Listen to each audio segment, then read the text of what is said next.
Terpantas, terkini dan sahih. Bila-bila masa, di mana jua. Berita di jari. Subscribe YouTube Bulletin TV3. Buletin pagi 11 Februari anda bersama dengan saya Siti Khadijah Jaafar. Tajuk utama pagi ini, belasah pelajar guru sekolah berasrama disiasat.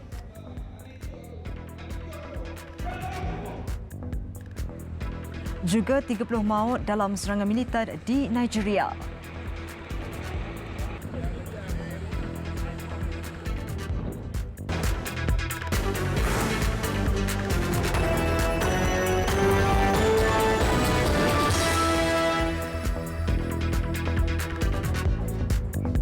Assalamualaikum dan salam sejahtera. Polis memanggil seorang guru lelaki berusia 30-an untuk diambil keterangan berhubung perbuatannya menampar, menendang dan mencekik seorang pelajar lelaki berusia 16 tahun di sebuah sekolah berasrama di Alustar, Kedah. Ketua Polis Daerah Kota Star Assistant Commissioner Muhammad Rozi Jidin berkata, siasatan dijalankan berikutan kes itu viral di laman sosial Facebook. Kejadian berlaku kira-kira jam 11 malam 1 Februari lalu di asrama sekolah terbabit yang terletak dekat Jalan Stadium. Pelajar terbabit dibawa menjalani pemeriksaan di Hospital Sultan Bahiyah sejurus selepas kejadian. Siasatan awal mendapati punca kejadian berlaku dipercayai akibat masalah dalaman yang membuatkan guru terbabit marah dan bertindak sedemikian. Namun siasatan masih diteruskan dan pihaknya akan memanggil pelajar terbabit untuk memberi keterangan. Menerusi video berdurasi 20 saat itu, guru lelaki terbabit dilihat marah lalu menampar muka, menendang dan mencekik leher pelajar terbabit di hadapan kumpulan pelajar di dalam dewan sekolah berkenaan.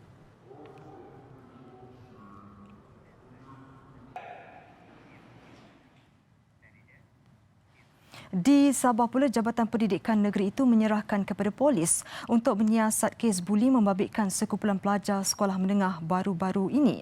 Setakat ini, pihak sekolah turut mengambil tindakan bagi mengelakkan kejadian sama daripada berulang. Kita serah kepada kes polis lah. Lagipun itu berlaku di luar kan, di luar kawasan sekolah. So, mereka tu dianggap orang awam macam tu. Tapi di peringkat sekolah kami buat pencegahan juga. Sebelum ini tular di media sosial video pergaduhan sekumpulan pelajar sekolah menengah di Sabah dipercayai membabitkan kes buli. Video berdurasi selama 49 saat itu menunjukkan beberapa pelajar lelaki berpakaian seragam sukan bergaduh sesama sendiri dengan ada di antaranya bersenjatakan batang kayu.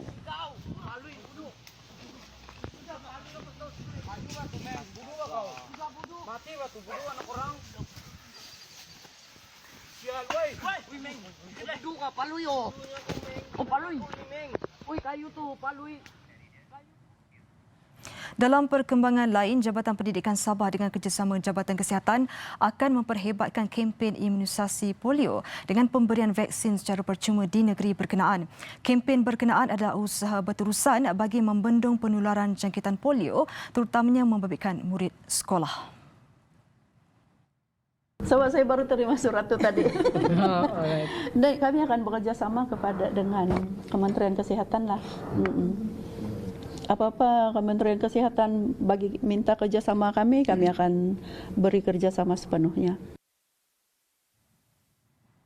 Kempen imunisasi polio menyasarkan kanak-kanak berumur di bawah 5 tahun untuk mendapatkan vaksin polio secara percuma sama ada warga negara atau bukan warga negara.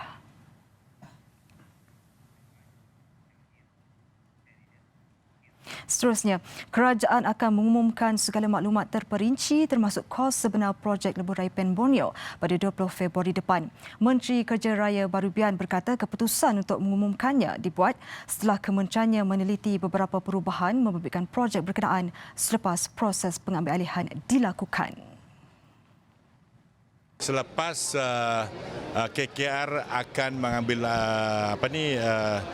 kuasa atau mengambil ownership of this project pada tanggal 20 hari bulan Februari. You wait for my final announcement. Okay, mungkin ada yang belum lagi ditetapkan. There's a lot of things that are not being detailed yet. But by the 20th February, you will hear my own kementerian punya announcement. Beliau mengulas kenyataan pembangkang yang mendakwa kos sebenar projek berkenaan adalah lebih tinggi berbanding yang diumumkan kerajaan baru-baru ini. Setakat ini, projek lebuh raya itu kini 43% siap dan dijangka siap sepenuhnya pada penghujung 2021. Selalu Menteri Kewangan Lim Guan Eng berkata kerajaan berjaya mengurangkan kos perbelanjaan projek itu kepada RM18.8 bilion susulan penamatan perjanjian rakan pelaksana projek. Penjimatan sebanyak RM3.1 bilion itu akan digunakan untuk projek infrastruktur lain di Sarawak. 3 buah kenderaan mewah musnah dalam kebakaran di Jalan Jalil 15, Taman Esplanade Bukit Jalil tengah malam tadi. Bomba menerima panggilan kira jam 11:11 malam. 3 jentera bersama 18 anggota bomba dan penyelamat dari Bukit Jalil, Seri Petaling dan Sungai Besi dikejarkan ke lokasi kejadian. Setibanya di lokasi, api marak dan memusnahkan 40% bengkel kereta mewah terbabit. Saya terima panggilan jam 23.11 melibatkan seramai 8 orang anggota bersama IMRS, tentera IMRS dan bantuan daripada bomba Sungai Besi dan Seri Petaling, dan jumlah keseluruhan lebih kurang dalam 20 orang anggota lah. Kebakaran melibatkan pedai bengkel kereta BMW, hanya 40% saja parti yang terbakar lah. Tiada sebarang kemalangan jiwa dilaporkan. Bagaimanapun, forensik bomba masih lagi menjalankan siasatan mengenai punca kejadian. Jumlah kerugian juga masih dalam siasatan.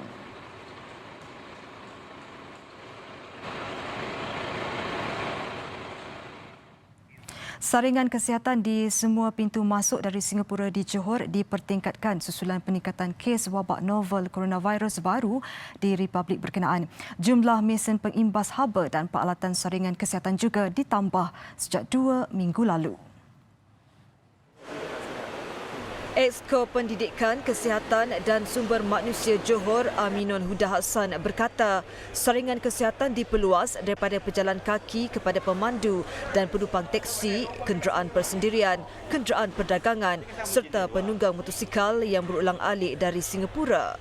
Sebenarnya kita telah buat saringan kepada semua yang masuk ke negara kita, sama ada berjalan kaki ataupun berkenderaan. Kita telah sediakan petugas. Pada peringkat awal kita buat lawatan bersama dengan kaki tangan kesihatan. Kemudian kita di peringkat pejabat kesihatan dan juga immigration telah berbincang untuk memberikan tanggungjawab sama ada di pihak immigration ataupun kesihatan. Mereka berbincang untuk memastikan semua pendatang daripada luar, khususnya daripada Tambak Johor ataupun daripada second link, mesti melalui pengesanan ini. Dalam perkembangan sama, keputusan penangguhan program atau perhimpunan berskala besar akan dibuat sebelum akhir bulan ini. 5 Februari lalu, Mesyuarat Exco Johor memutuskan untuk menangguhkan semua program perhimpunan berskala besar susulan peningkatan wabak novel coronavirus.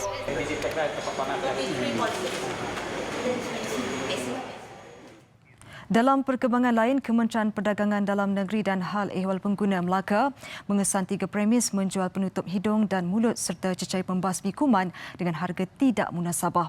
Pengarahnya Norina Jaafar berkata 3 premis termasuk stesen minyak, farmasi dan kedai runcit di sekitar daerah Melaka Tengah dikesan menjual produk berkenaan dengan harga melebihi 3 kali ganda seunit. Yang face mask tu basically kita ada 2 kes. Ada 2 kes di mana dia jual daripada 80 sen hingga RM1. Harga kawalan kita adalah 80 sen tapi dia jual RM1, which kita kata is against lah kita punya minimum shilling harga kawalan kita, dan kita ada keluarkan notis lah untuk kedua-dua kes ini. So selalunya kes ini berlaku di farmasi dan juga kita dah kes ada trace di stesen-stesen minyak lah. So kita mohon, kita merayu supaya tolong jangan naikkan harga kawalan dan lebih daripada harga kawalan yang kita tetapkan. Tindakan diambil mengikut Akta Kawalan Harga Anti Pencatutan kerana menjual melebihi harga kawalan yang dibenarkan. Sementara itu, Norena berkata pihaknya memberi jaminan bekalan penutup hidung dan mulut di Melaka masih mencukupi. Syarikat pengeluar bekalan itu sudah menggandakan pengeluaran produk terbabit dan akan diedarkan di pasaran minggu ini.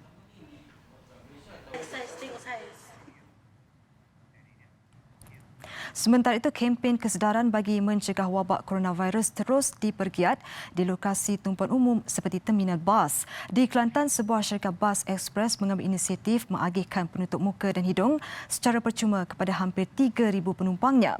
Langkah itu dilakukan melalui kerjasama syarikat bas ekspres Perdana dan Linadia Express dengan Hospital Raja Perempuan Zainab II, Kota Baru. Timbalan Pengarah Hospital Raja Perempuan Zainab II, Kota Baru, Dr. Muhammad Azami Yaakob berkata, selain coronavirus, langkah itu juga dapat menghindari pelbagai penyakit lain termasuk influenza A dan B. Kita bersama-sama dengan Express Perdana akan memberikan topeng muka kepada semua pelanggan-pelanggan ataupun penumpang bas Express Perdana pada pagi ini. Ini adalah sebahagian daripada langkah pencegahan dan juga untuk mengelakkan kita terdedah ataupun terkena jangkitan. Tetapi sebenarnya kita tidak perlu memakai mask pada setiap masa.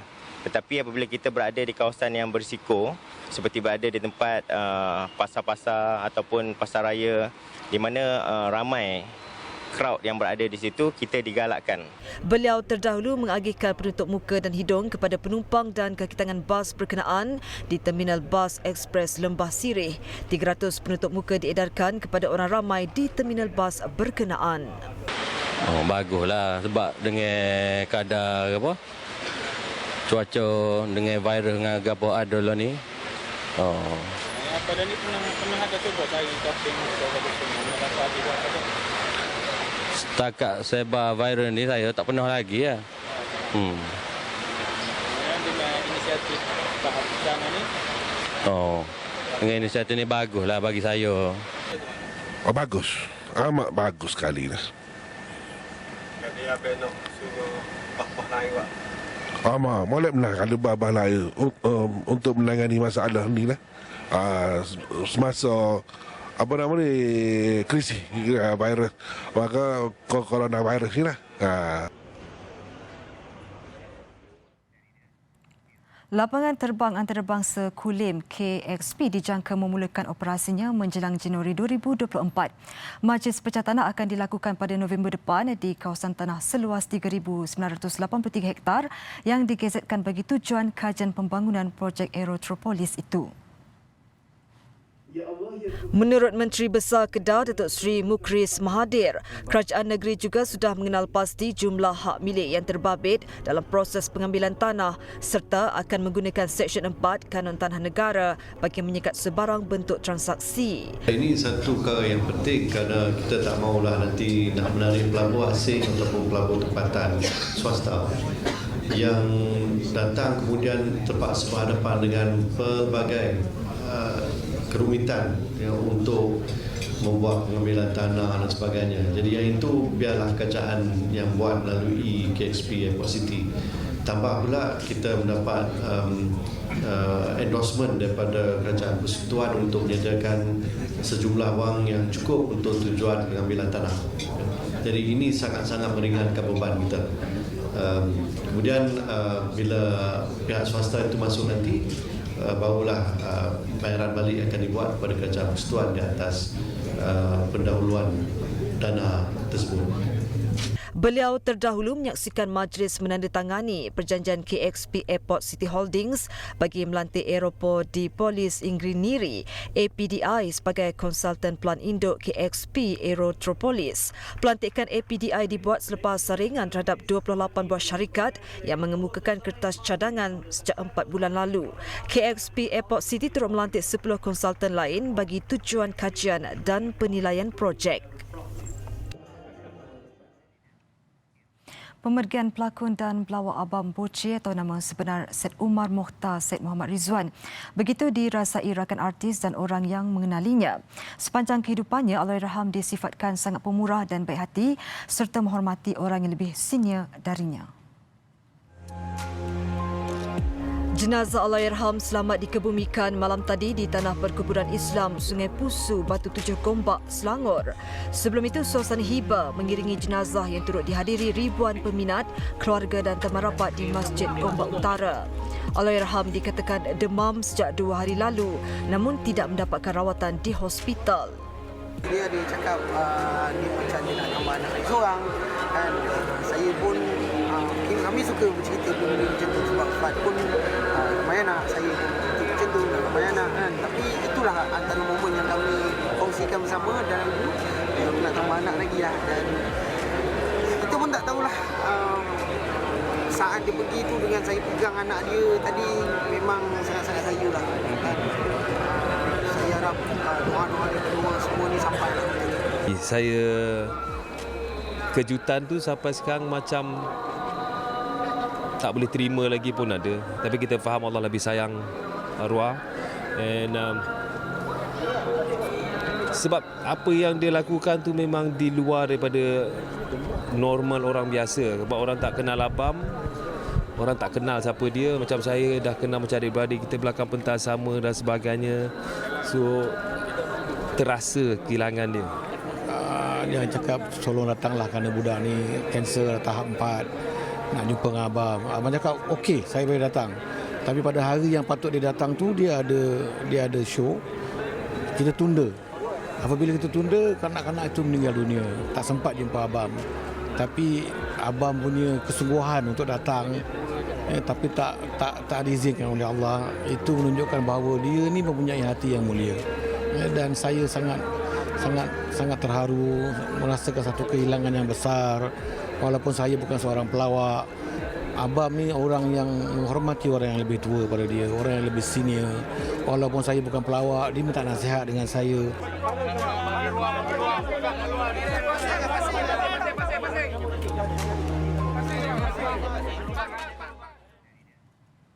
Lebih 5,000 peserta dijangka menyertai acara larian Cultural Night Run at Penang Second Bridge yang akan diadakan di Jabatan Sultan Abdul Halim Muazzam Shah Pulau Pinang pada 4 Julai depan. Sasaran itu dapat dicapai berdasarkan sambutan memberasakan pada penganjuran pertama tahun lalu yang mendapat lebih 2,000 penyertaan. And it is a very good opportunity bagi kita menunjukkan satu the different diverse culture that we have in Malaysia. Ini penting ya untuk mempromosikan tourism industri kita. Beliau merasmikan acara larian itu di Lembaga Lebuh Raya Malaysia LLM Bandar Baru Bangi, Selangor.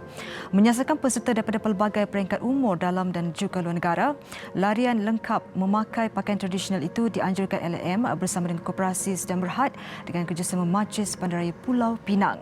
Larian terbabit dianggap istimewa kerana ia menampilkan elemen seni dan budaya di dalam larian selain faktor lokasinya yang tersendiri.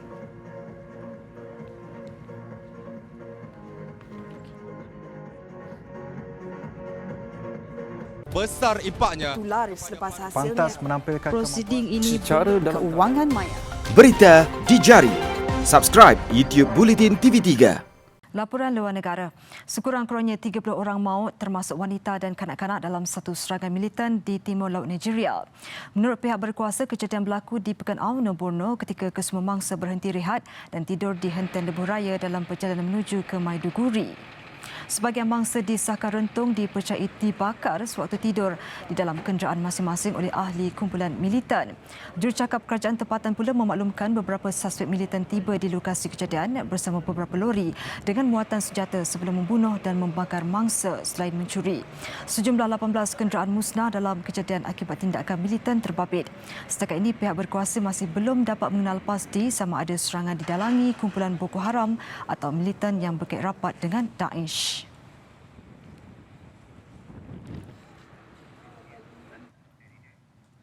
Angka kematian akibat novel coronavirus melonjak ke 1,011 di seluruh China selepas wilayah Hubei mencatat 103 kes kematian baru. Sebanyak 2,097 kes baru dicatat di wilayah berkenaan.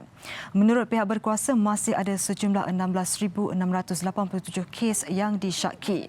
Setakat ini terdapat 42,200 kes yang disahkan di seluruh republik itu. Sementara itu, Presiden China Xi Jinping bertemu dengan pekerja perubatan dan pesakit yang terjejas di sebuah hospital di Beijing. Beliau meminta langkah yang lebih tegas untuk mengekang penyebaran wabak itu. Wabak berkenaan mula dikesan hujung tahun lalu dipercayai berpunca dari sebuah pasar hidupan laut dan haiwan liar di wilayah Wuhan.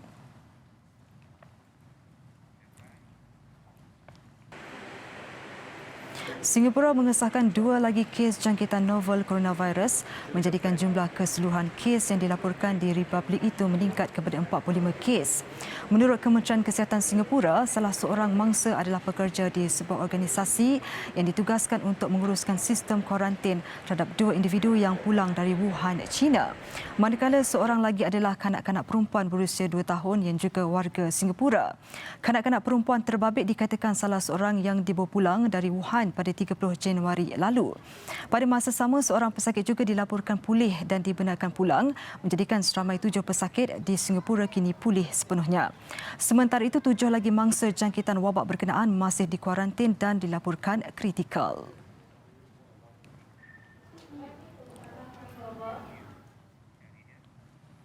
Konflik di Syria berterusan lagi apabila pertempuran membabitkan tentera negara itu dan tentera Turki tercetus di Idlib. 5 anggota tentera Turki maut manakala 5 lagi cedera dalam pertempuran berkenaan. Sementara angka sebenar tentera Syria yang terkorban atau cedera pula tidak diketahui. Dalam satu kenyataan, tentera Turki mendakwa pihaknya menahan 101 tentera Syria sewaktu pertempuran terbabit. Pertempuran berlaku di kawasan di Taftanas, Idlib, seminggu selepas serangan meriam yang meragut 8 nyawa tentera Turki. Hampir 70,000 penduduk Idlib meninggalkan kediaman masing-masing ekoran konflik berterusan terutamanya di wilayah berkenaan.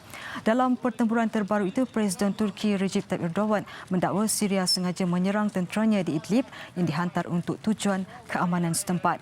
Susulan kejadian, Ankara memberi amaran akan bertindak balas atas tindakan tentera Bashar al-Assad dalam tempoh terdekat.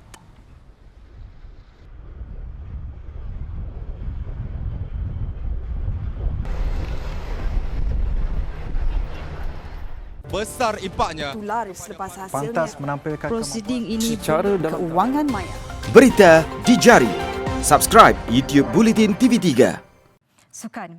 Daripada sebuah pasukan kerdil, pasukan kucing FA yang bermula pada peringkat Liga Rakyat 4 tahun lalu, kini mampu berbangga bakal bersaing di Liga Premier pada musim ini. Menurut pengurus pasukan Fazruddin Abdul Rahman, berbekalkan strategi yang dirangka, beliau yakin anak buahnya mampu memberi saingan sekaligus menepani cabaran pada peringkat lebih tinggi. Pada musim ini, pasukan kucing FA akan mengetengahkan 3 pemain import baru, menjadikan jumlah pemain import sebanyak 4 pemain. Ketiga-tiga mereka adalah Leonardo Passos Elvis dan Hudson Diaz de Jesus pada posisi serangan dan Yuki Tanigawa di bahagian pertahanan. Saingan Liga Premier 2020 akan bermula 29 Februari ini, menyaksikan 12 pasukan bakal bersaing. Kucing mahu berada di kelompok posisi ke-4 sehingga ke-6 untuk musim pertama ini. Wakil dari Sarawak itu menyasar mampu sekurang-kurangnya mencapai peringkat skor akhir Piala FA. We have calculate pendekatan kita dan strategi kita. Sebab itulah keputusan kita mengambil pemain-pemain import adalah berdasarkan strategi yang telah kita bincangkan di peringkat awal.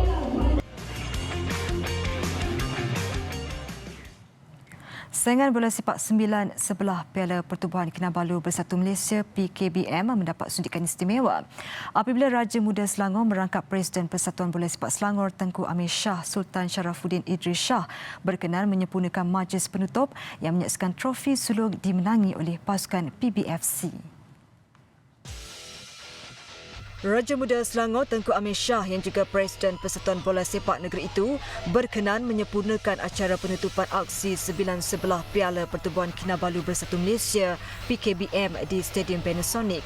Diilhamkan pengerusinya Azmi KK Juatan, ianya mahu diangkat sebagai platform mencungkil bakat baru yang terdiri daripada anak negeri Sabah yang berada di Lebah Kelang untuk diketengahkan ke peringkat lebih tinggi. 48 pasukan bertanding menyaksikan juara membawa pulang wang tunai RM3,000 berserta piala dan pingat.